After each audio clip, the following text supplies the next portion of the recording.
YouTube vinyl community, Kiss fans, random people on the internet. My name is Giggens, and we are here today to talk about Kiss's album, Destroyer. Oh man, this is a long time coming for this one. One of the best rock and roll albums ever made. End of review. I have loved this album for a very long time. It's not my favorite album by them, but it's got some of the best songs they ever did in the 70s for sure. And I love the backstory to this because it's so exciting to learn what made them get to this point and what Bob Ezrin did to help produce them to make this album what it became. So, long story short, Kiss had put out several albums that didn't really do too well in the charts. They had a good cult following going, but when they put out Alive, their live album, that thing exploded. It put them on the map. They became the most famous they had been up until that point, and they were really in demand when Alive came out. Alive was just a game-changing album for them, as most Kiss fans know. And during that time, they ran into Bob Ezrin, who was a producer. He produced Alice Cooper and a bunch of other people. And they kind of talked to each other really briefly about, oh, we should work together someday. And then it did happen. So Bob eventually got in touch with them and said, look, your albums are good, but we need to take you to the next level. We need to do something else, a little bit more artistic and a little bit more grounding and human. Because he was saying that like he felt like all of their albums were like geared towards like teenage dudes. Like he wanted to be like, let's broaden the audience so girls come in. And let's broaden the audience so people can feel like you're more relatable, like you're more human. So there are some like more loving elements to the songs on this album. And Bob really put these guys through boot camp. In terms of songwriting, construction, playing, he put Peter through a lot of work to get the drums to sound right, and it really paid off. These guys loved working with Bob because it took them to a whole other level of what making an album could be. And, I mean, the proof is in the pudding, as they say. It's streets ahead of as far as what they had done up to this point. And the next album after this, Rock and Roll Over, was almost like a complete departure from this thing. So for a while there, this thing really kind of stood out on its own. You know, sonically, it was the best sounding album they had made up until this point. The first few albums suffer from kind of thin sounding drums. Like the Hotter Than Hell album, the drums sound god awful on that thing. The drums on this album sound like a drum set. So, you know, pretty damn cool. But it's a 70s rock classic. I mean, look at that album cover. Like, if you were going to the store in the 70s and you saw this on the shelf, I think you would just pick it up for the hell of it because it looks so cool. Man. Anyways, the album opens up with Detroit Rock City, which is sort of based off of a true story. Paul kind of put his own spin on it, but basically, it has to be one of the first times a band ever used a sample in music, and they sampled themselves. In the beginning intro, when the car is driving, starting up, you hear "Rock and Roll All Night" playing on the radio. So, it's a really classic rock and roll tale about someone getting ready to go to the show, getting drunk, getting stoned, head out on the road, and then unfortunately dying on the way there. It's got sort of that Eddie and the Cruisers type feel where it's just a rock and roll mystery myth kind of song. But it's definitely about that youthful rebellion of, you believe in rock and roll and you believe that it's your life and it's who you are, it's your identity. Everything you live and breathe and die for is for the sound of big guitars. And the music reflects that. It's got so many of these big explosive moments, these joyous, jubilant guitar solos. It's really speaking to the audience and really speaking to how rock and roll could be grandiose. It's really an incredible track. And vocally, how Paul sings it is so exciting, and you can feel the energy in his voice and his storytelling. It's just one of those songs that grabs you, and I feel like for most Kiss fans, it's one of the best songs they ever did. Funny enough, it was a single, but just didn't go anywhere in the charts, which is weird because when you think Kiss, that's one of the first songs I think of is Detroit Rock City. They opened all their concerts with that for a million years. So make of it what you will. But the next song, King of the Nighttime World, starts from the ashes of Detroit Rock City, and it's got that loose, youthful energy. It literally sings about how going to school's a drag, and you just want to get outside, and you can't wait for the nighttime to come and be with your friends and be with that special someone and just rock and roll. It's those high school memories you don't forget that at the time are the the best days of your life, as they say, which is not true, but it's got so many great little riffs on this song. The guitar soloing is just exquisite. It hits in all the right spots. So many hard hitting little rhythms, but it's a fun song that's bombastic where it has to be, and then loose rock and roll where it needs to be. Excellent, excellent track. Then you get God of Thunder, written by Paul Stanley. His demo it's weird because when you hear the demo, you're like, oh yeah, this is really a Paul song. Wow. And then you hear Gene sing it, and you're like, oh, this is a Gene song. It's amazing how their two different personalities make the song what it is. It's absolutely incredible. So yeah, written by Paul, and I would say transmogrified by the demon. This hell-shaking pounder constantly reminds you that rock and roll is the devil's work. Constantly, it makes you feel like, this is coming from under the bowels of the earth, but man, is it fun, Gene's vocals are outstanding. He really sounds like he's some sort of demonic entity, singing about how much rock and roll is going to ruin your life, but he'll save your rock and roll soul.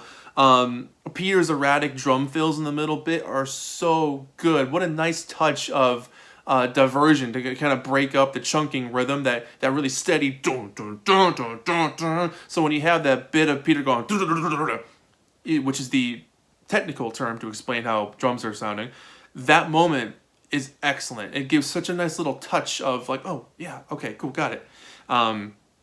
It's a fire and brimstone classic, man. God of Thunder. I mean, what a song, especially live. Great Expectations. This is a very unusual song for Kiss, and I remember when I first was getting into this album in high school, it was a song that I skipped all the time, and it wasn't until much later that I sort of learned to appreciate it, because it's not very hard-hitting rock, but when you listen to the lyrics, they're some of the dirtiest lyrics they've ever written. Like, it's a dirty-ass song. Basically just singing to the crowd, the girls in the audience, being like, oh, you like this? You like this? Well, okay, later. It's one of those songs. But I love the echoey production. The choir and the chorus is very unusual for this time anyway. But it sounds like it's a song from a movie soundtrack. It sounds like it would fit really well in some sort of movie scene. Not my favorite track in the album by far, but definitely it's such a curiosity. It's such an unusual track in their discography that it keeps my ears perked the whole time as I listen to it, because I'm kind of like, this is so different for Kiss, and I think I'm digging it. It's that kind of feel. Side 2, you get Flaming Youth. Back to the straight up rock and roll on this one. It's about being young and believing in the power of rock and roll. Really cool punchy riffs. I love that steady beat. It's classic Kiss, man. It's exactly what you want. It hits all the sweet spots. It's just up and down a great Kiss song. Sweet Pain. This is a really cool song because beyond Gene singing this one really, really well, I love the acoustic guitars in the chorus. It's a great touch. I love when bands use acoustic guitars underneath electric guitars. The Who did that on almost every song. There was an acoustic guitar buried in there somewhere. Because it adds a whole other dimension. It adds sort of an earthiness, a little bit more of a grounding, a little bit more of a wider sound expression. But the super hooky vocals on this, Sweet Pain, it's just a groovy little chorus there. It's got excellent shifts, really good dynamics.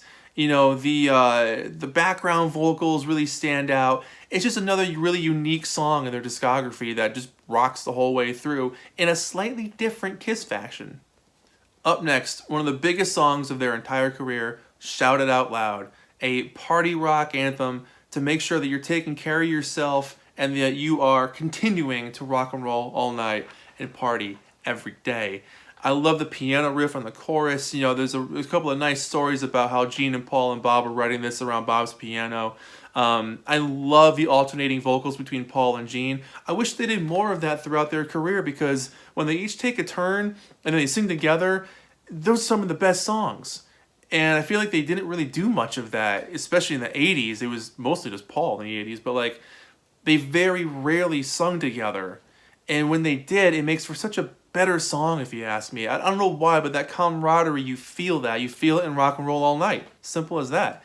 But I mean, it's one of the most memorable songs of their career. And Ace's solo, for as simple as it is so effective and an instant earworm. It's something you just want to play. And I feel like it's a solo that you just understand. It just makes sense in the context of the song. It's such a joyous rock and roll number, and it makes you feel excited. It's one of those songs that you can't not sing along to. They did an amazing job with that track. Then you get Beth, which is kind of an out-of-left field song written by Peter and some of his original band, Chelsea.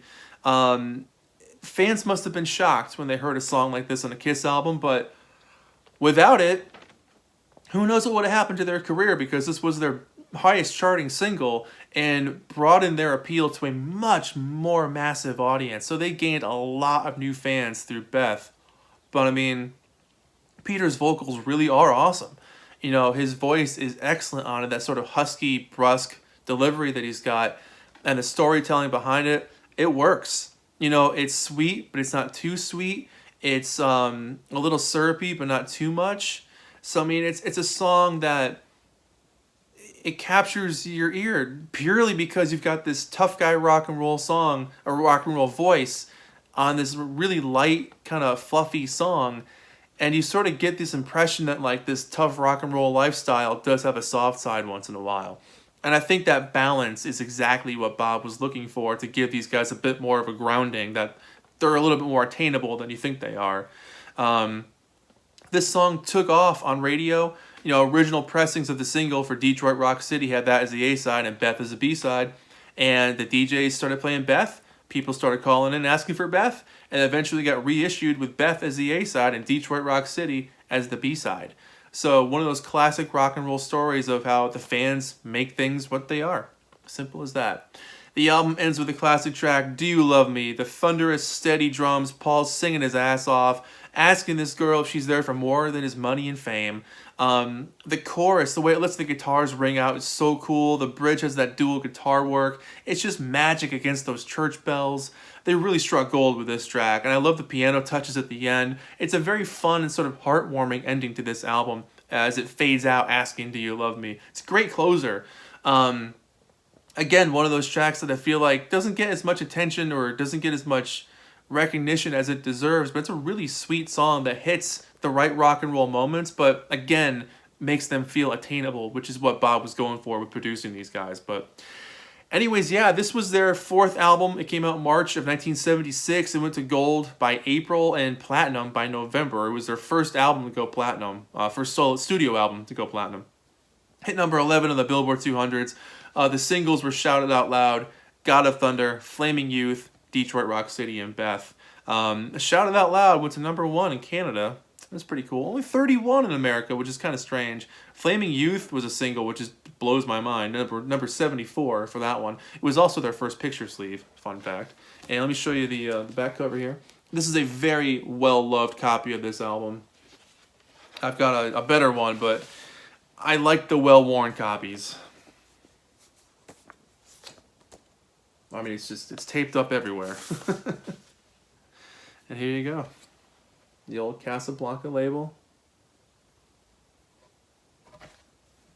And side 2.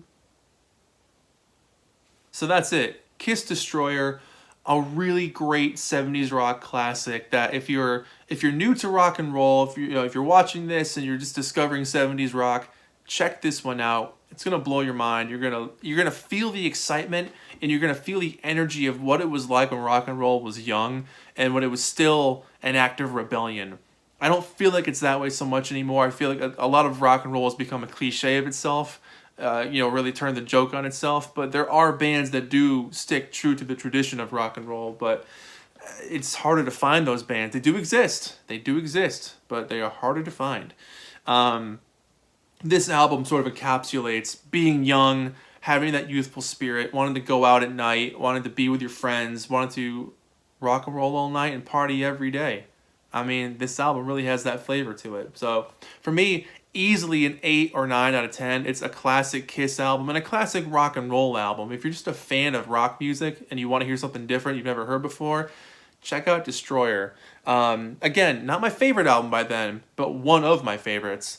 And something I think everyone should dig into every once in a while to remind themselves that rock and roll is here to stay, man. Rock and roll ain't no riddle, man. To me, it makes good sense, as Brian Johnson once sang. So there you go. 8 or 9 out of 10. Probably an 8. Solid 8 out of 10. Purely because Great Expectations has always been one of those like moments for me. But beyond that, solid freaking classic. That's it. My name's Giggens. This has been Kiss Destroyer. Thank you so much for watching. I'll see you guys in the next video. Let me know what you think about this album in the comments, and I will talk to you soon. Take care of yourselves. See you later. Bye-bye.